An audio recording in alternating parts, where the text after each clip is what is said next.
Audiolibro. El ladrón del manuscrito. Autor: Eduardo Losada. Capítulo 3. Parte 1. El seminario. Hoy era el día de Nochebuena. Kepa, como todos los días antes de las 7 de la mañana, salía de casa rumbo a Vitoria, donde poseía una próspera empresa. Anne, por su parte, también había comenzado su jornada. Se encontraba en la cocina preparando los ricos manjares para la cena y la comida del día de Navidad. Este año era especial. Aritz compartiría con ellos estas fechas. Para el nuevo miembro también sería una Navidad diferente. Desde su orfandad, siempre había pasado estas fechas en los distintos centros por los que transitó.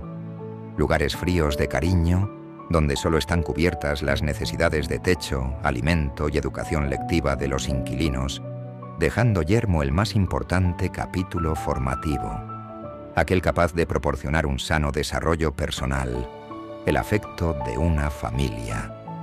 Aritz, por estas épocas, no podía evitar recordar las navidades pasadas en casa con sus progenitores, incapaz de controlar que sus ojos manasen lágrimas y su corazón se resquebrajara presa de algo mucho más hondo que la tristeza, un sentimiento tan cruel e indescriptible que hoy aún no cuenta con nombre. Así que aquella Navidad se presentaba como una simbiosis donde todos ganarían. Aritz se encargaría hoy de decorar el árbol, pero antes, tras desayunar, salió de casa al encuentro de su grupo de amigos. En Murgia existe un edificio levantado por la orden religiosa de los Padres Paules.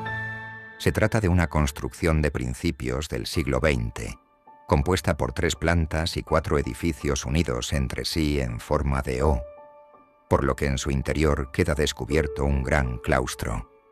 En el centro de la fachada principal está la entrada, decorada con una franja de pintura ocre y un gran reloj en la parte superior que se levanta a modo de campanario por encima de los tejados del complejo. Está rodeado de jardines con hierba y una fila de bonitos abetos que delimitan el itinerario a seguir hasta la puerta. Por último, podemos apreciar a su derecha una construcción anexa de diferente acabado y una sola altura, que albergaba oficinas y otras dependencias internas como la cocina y almacén. Ya separado del complejo principal, encontramos a ambos lados otras edificaciones mucho más adustas, donde estaban las cuadras y los corrales del ganado, que servía a los monjes de sustento, así como caballos que empleaban para transporte y labores agrícolas. Desde su inauguración, su uso se ha destinado a la docencia, salvo un periodo de 3 años durante la Guerra Civil Española, en el que se convirtió en campo de concentración y centro de reclusión para prisioneros de guerra. Solo los muros de esa noble construcción podrían contar los horrores que se vivieron allí dentro durante ese triste periodo de su historia.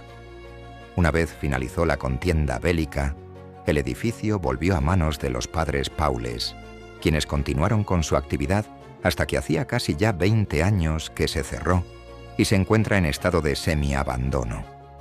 La leyenda popular en Zuya cuenta que, en ocasiones, por la noche se escuchan estremecedores llantos en su interior, extraños resplandores semejantes a velas prendidas, o el sonido de puertas y ventanas que abren y cierran misteriosamente. Otro de los inexplicables vestigios de aquel sombrío período es el nido de halcones que aún hoy se halla en el tejado del edificio sur. Por todos es sabido que los halcones son aves rapaces que anidan en lugares muy alejados de cualquier rastro de civilización. Sin embargo, se dice que uno de los prisioneros practicaba el difícil arte de la cetrería, que no es otro que el adiestramiento de aves rapaces, principalmente para la caza.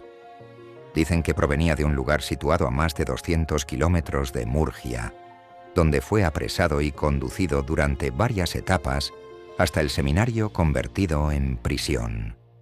La leyenda afirma que una de sus rapaces, un pequeño halcón cuya raza se denomina peregrino, le siguió desde su captura hasta aquí, parando en los diferentes lugares donde hicieron escala. Atribuyen a la excepcional visión de estas aves el que tuviera identificado a su dueño en todo momento. Narran también que el ave sobrevolaba el centro sin descanso, posándose en las repisas de todas las ventanas entonces enrejadas, hasta que encontró a su adiestrador. En muchas ocasiones los guardianes dispararon sus armas contra la rapaz, sin conseguir abatirlo, ni tan siquiera ahuyentarle. El pequeño halcón siempre regresaba a las inmediaciones, refugiándose en el tupido perenne follaje de los grandes abetos del jardín. Además del frío, el hambre, la cautividad, los malos tratos y todo lo que los prisioneros de guerra soportan, existe algo que es tan cruel como todo ello junto: el aislamiento y la angustia de sus seres queridos, que desconocen la suerte que ha podido correr el prisionero. Por ello, el pequeño halcón sirvió a su dueño durante todo el tiempo que permaneció en cautiverio para intercambiar mensajes con sus familiares. Dicen que, en tan solo un día, recorría los 200 kilómetros que le separaban desde su origen, intercambiando asidos a su pata mensajes portadores de esperanza, contribuyendo a otorgar un poco de tranquilidad a sus seres queridos en esa difícil circunstancia. Los 4 jóvenes, atraídos por aquellas fascinantes leyendas, frecuentaban a menudo los alrededores y jardines del abandonado colegio, buscando una prueba de la veracidad sobre aquel misterio. Daban vueltas al edificio, examinando cada ventana, cada puerta, cada cristal y todo lo que encontraban en sus inmediaciones. En lo más alto de la fachada principal, las agujas del oxidado reloj marcaban las 7:20. Dicen que se paró el mismo día que sellaron sus puertas por tiempo indefinido, justo en el ocaso de aquella fría tarde de otoño, en la que el último monje abandonó el edificio, como si el tiempo se hubiera de verdad detenido para siempre allí. En cuestión de segundos, el cielo se tiñó de negro y una fuerte precipitación comenzó a descargar agua. Los amigos se protegieron del aguacero arrimándose al muro para que la cornisa los cubriera. Del agua sí que estaban protegidos, pero ¿y de todo lo demás? De repente un gran trozo de teja cayó muy cerca de Ander. Los 4 muchachos corrieron despavoridos por el jardín hacia la salida sin volver la vista atrás. En la huida, Aritz tropezó y al caer vio la silueta de un hombre en una de las ventanas centrales del edificio, muy próximo a la vertical de donde había impactado el proyectil de teja. Iker se hizo un inexplicable arañazo en la pierna, como si hubiera atravesado restos de una alambrada, la misma que debió existir en la época que fue campo de concentración. A punto había estado aquel extraño suceso de ocasionar una tragedia. Posiblemente el desprendimiento fuera fruto del estado del edificio, o quizá no. Pero para nuestros protagonistas, aquello había significado una advertencia de la presencia que habitaba en el interior de esos muros. Aritz regresó a casa donde no contó nada de lo sucedido. Hoy venían a cenar sus abuelos maternos. Vivían en Suiza desde hacía varios años, pues se trasladaron por trabajo y una vez jubilados fijaron allí su residencia. A eso de media tarde llegaron. John y Miren eran sus nombres. John, un hombre alto, delgado, de finos cabellos plateados, ojos pequeños de color verde y semblante amable, que se movía con cierta torpeza y lentitud, quizá aquejado por alguna dolencia o simplemente la erosión de los años. Miren, una mujer de aspecto en su rostro más castigado que el de su marido, que sin embargo se movía con ligereza y paso regio, cabello rizado color caoba y ojos grandes del tono del chocolate. Contaba además con un distinguido porte posiblemente innato. No en vano su familia había sido una de las más influyentes de la sociedad vasca.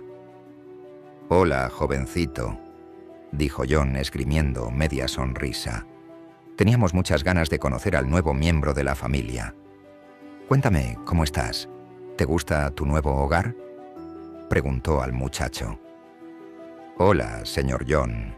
Claro que me gusta. Estoy muy contento aquí», respondió el adolescente con gesto confiado. «¿Señor John?», dijo el recién llegado. Por favor, llámame. John o abuelo. Y abriendo el maletero del coche, extrajo un paquete de su interior. Toma, Aritz. Te hemos traído un regalo. Tu abuela y yo creímos que, ya que vas a pasar mucho tiempo aquí, deberías conocer las historias y leyendas que cuentan sucedieron a los zulianos que viven en todas estas montañas, dijo el nuevo abuelo de Aritz. Aritz cogió el paquete y volvió la mirada hacia Miren, con un signo claro en el rostro de agradecimiento.